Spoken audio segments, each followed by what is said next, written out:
So we've talked about what it means to be an early stage company, right? There's a few different things. There's obviously small teams, could be funding, could be not.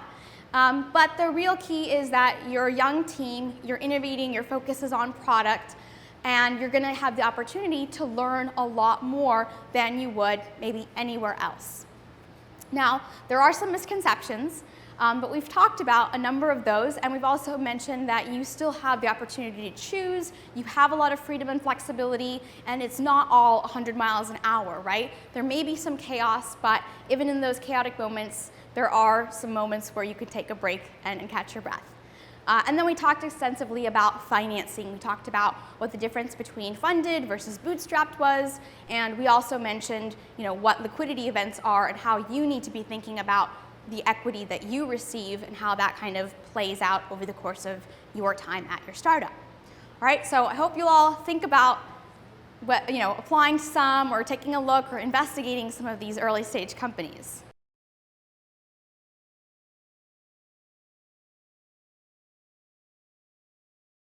VCs are actually acting in the benefit of a lot of employees. I've come across a number of VCs who have said, wow, that guy needs to hire a VP of engineering and stop managing 20, 30 engineers himself. He's going to burn out.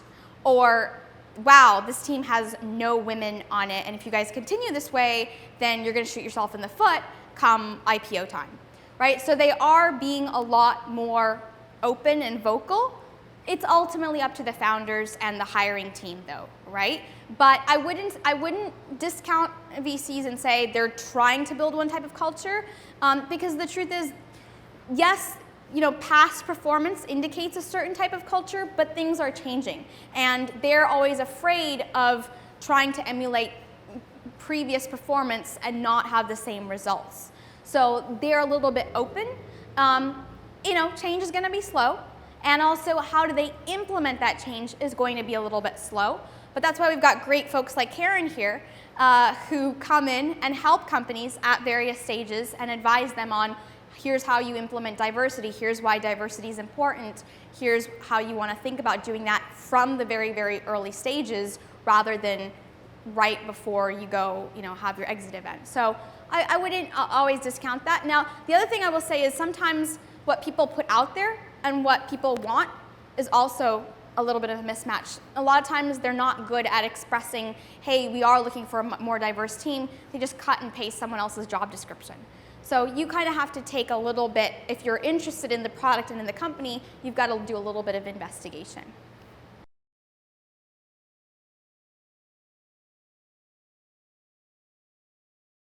The way that I like to think about this is, you're never going to know whether someone's going to be successful or not, right? Like, sure, people wrote in your high school yearbooks, you're going to be amazing, right? But never know. Life just happens. So really what you want to think about is, what's the maturity level of the founder, right? Because a lot of times founders can be young, not always the case, sometimes they're older, but what's the maturity level? What's their commitment level, right? Have they done other startups before? Is this actually a personal pain that they're solving, right? Have they invested their own funds? What's their vision for it? And have they taken steps in the last 6 to 12 months to actually doing that? Or are they so early, it's like, oh, I just woke up with this idea yesterday, and now I want to hire you, right? It's like, oh, it's a little too soon, right? So you want to gauge their level of commitment. And then I talk about, in some of my interview prep, I talk about what's called behavior style questioning. And this means asking the founders or the founding team, how they deal with certain situations rather than asking them direct questions. So you wouldn't ask them a direct question like, do you guys play video games, right? Because I hate video games. You would ask them something like, hey, what do you all do for fun? Or at the end of a work day, right? And then it's up to them to kind of answer the question, and within that, you'll get a sense of how they resolve it or how they answer it, right? Or if you ask them a question like, when's the last time you had a conflict and how did you resolve it, right? Instead of saying do people here get yelled at, right? They might be like, But if instead they're like, yeah, we had this really bad disagreement, here's how we kind of walked and talked through it, then that gives you a sense, right? So this is what's known as behavioral style interviews, and you want to put them through it. You don't want them to just put you through it, right? So kind of taking the time to understand that. And then I've even heard people ask me and other founders questions like, what are you going to do when we run out of money, right? It's a free question. Or, like I said before, how much have you put in? Why is this important to you, right? Or where do you see this ultimately going? And not just as a product, as in a company, but how do you want to treat your employees, right? So kind of getting at that. And you'll start to figure out whether someone is giving you BS or being genuine about it. But ultimately, you just don't know. Founders do burn out, and a lot of times that's when investors will bring someone in and replace them. So that's another reason why sometimes funding can be good.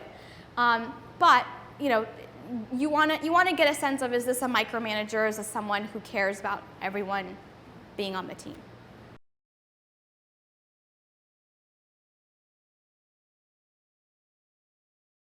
Usually when they run out of money, or right before that.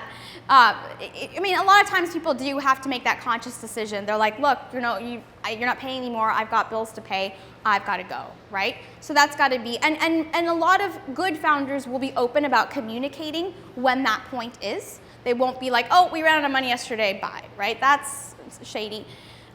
Truthfully, though, if you've been working for a year, 2 years, you're just not seeing customers, you've pivoted a few times, and morale is pretty low, then and there's signs that there's not going to be any more money in the bank, then that's a time to leave.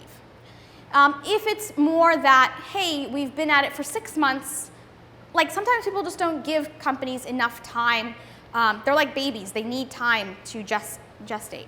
So, they don't give them enough time and they're just like, oh, 6 months, I gotta go, right? Sometimes you need a full year, sometimes you need a year and a half to see how it's going to evolve. And in that case, you have to make a personal decision of, do I wanna wait that long, or are there other opportunities that I'm foregoing, or even I'm not learning anything, right? And so that's kind of wearing me down. But this is kind of a mental battle that a lot of people have. It's like, I'm not seeing results, therefore nothing is happening, therefore I need to check out. When a lot of times you have to give it just a little bit longer, but don't give it too long, right? Your career is still important. You still have needs and stuff like that have to be met. So it's up to you. Really, it's a personal choice. So I couldn't tell you leave 6 months in, or leave 2 years in, or leave 5 years in, right? It's really, how much are you learning? Do you still believe in the founder's vision or the new vision? Do you enjoy the culture, right? Is it still a team that you can grow with? And if that's the case, then you stick with it.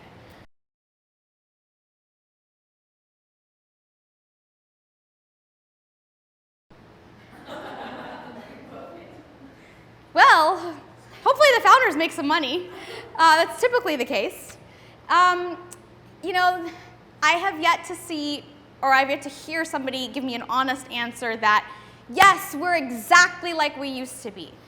Truth is, the company culture does change, right? You're a part of a larger organization, or even if it's kind of the same, there is going to be some blending. So, there is that change. It's up to you to figure out, do you want to participate in that new culture, or do you want to go somewhere else, right? That's, once again, a personal choice. Some people are just like, hey, I'll stick it out because I'm still vesting, or I'm curious. I want to know what the transition period would be like, or yeah, I think it could be an interesting culture. Just because you get acquired doesn't mean it's going to be a bad culture. Sometimes it can be a good thing, but it's up to you to decide, am I open to another change, a different kind of culture? Because it's not going to be the same. Like that, I can guarantee it's not going to be the same. Whether it's good or bad, it is kind of a gamble.